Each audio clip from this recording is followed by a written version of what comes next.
जे लाभार्थी आहेत या लाभार्थ्यांना जून महिन्याच्या हप्त्यापासून 92 लाख महिला पुन्हा वगळण्यात आलेल्या आहेत। लाडकी बहीण योजनेअंतर्गत येणारा जून महिन्याचा हप्ता आहे तो किती तारखेला मिळणार किंवा हे लाभार्थी का वगळण्यात आलेले आहेत, जरी तुम्हाला मागच्या महिन्याचा हप्ता जरी मिळाला असेल तरी तुम्हाला लाडकी बहीण योजनेतून जून महिन्याचा हप्ता देण्यासाठी वगळण्यात आलेला आहे। त्याची कारणे सुद्धा सरकारने स्पष्ट केलेली आहेत। थोड्याच वेळापूर्वी अत्यंत महत्त्वाची एक अपडेट आलेली आहे, प्रत्येक लाडक्या बहिणींना माहीत असणं गरजेचं आहे।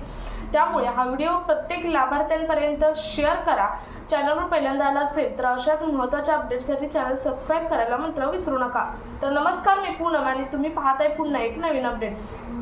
तर बघा, लाडकी बहीण योजनेच्या जूनच्या महिन्याच्या हप्त्याबद्दल परवा एक जी आर आला होता। या जी आर मध्ये निधी वितरित करण्यात आला आणि आज लाडकी बहीण योजनेचा जून महिन्याचा हप्ता आहे ते किती तारखेला येणार याबद्दल तारीख सुद्धा आलेली आहे। ही तारीख आहे 14 जुलै।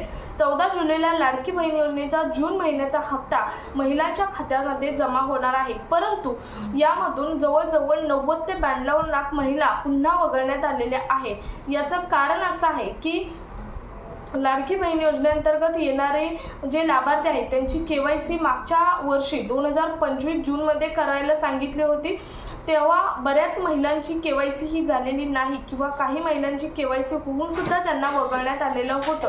आणि याचं महत्त्वाचं कारण होतं, काही महिलांच्या IT रिटर्न फाईल होती, काही महिलांच्या घरी 4 व्हीलर होती, काही महिलांचे घरातील व्यक्ती गव्हर्नमेंट पेन्शनधारक होती किंवा ती स्वतः महिला पेन्शनधारक होते। असे बरेच काही गोष्टी महिलांच्या बाबतीत होत्या, म्हणून त्या क्रायटेरियात न बसल्यामुळे लाडकी बहीण योजनेअंतर्गत येणाऱ्या लाभार्थ्यांची संख्या ही घटवण्यात आलेली आहे असं सरकारनं स्पष्टपणे सांगितलं होतं। आणि आताही तेच केलेलं आहे। सरकारने पुन्हा एकदा स्क्रुटिनीचं नियम लावलेला आहे आणि या महिन्यात सुद्धा म्हणजे जून महिन्याच्या हप्त्यासाठी सुद्धा लाडकी बहीण योजनेअंतर्गत येणारे लाभार्थी आहेत त्यातील 50% पेक्षा जास्त महिला या वगळण्यात आलेल्या आहेत। त्यामुळे ज्या महिलांना रेग्युलर हप्ते येत होते, मागच्या महिन्याचा हप्ता सुद्धा आलेला आहे, त्या महिलांना या महिन्यामध्ये हप्ता येईलच असं नाही।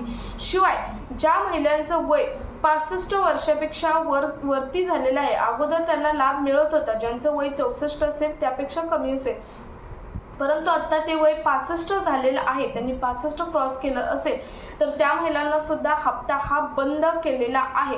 तर अतिशय महत्त्वाची ही अपडेट आहे, प्रत्येक लाडक्या बहिणींपर्यंत शेअर करा। भेटूयात पुढच्या एका अपडेट सोबत, तोपर्यंत धन्यवाद।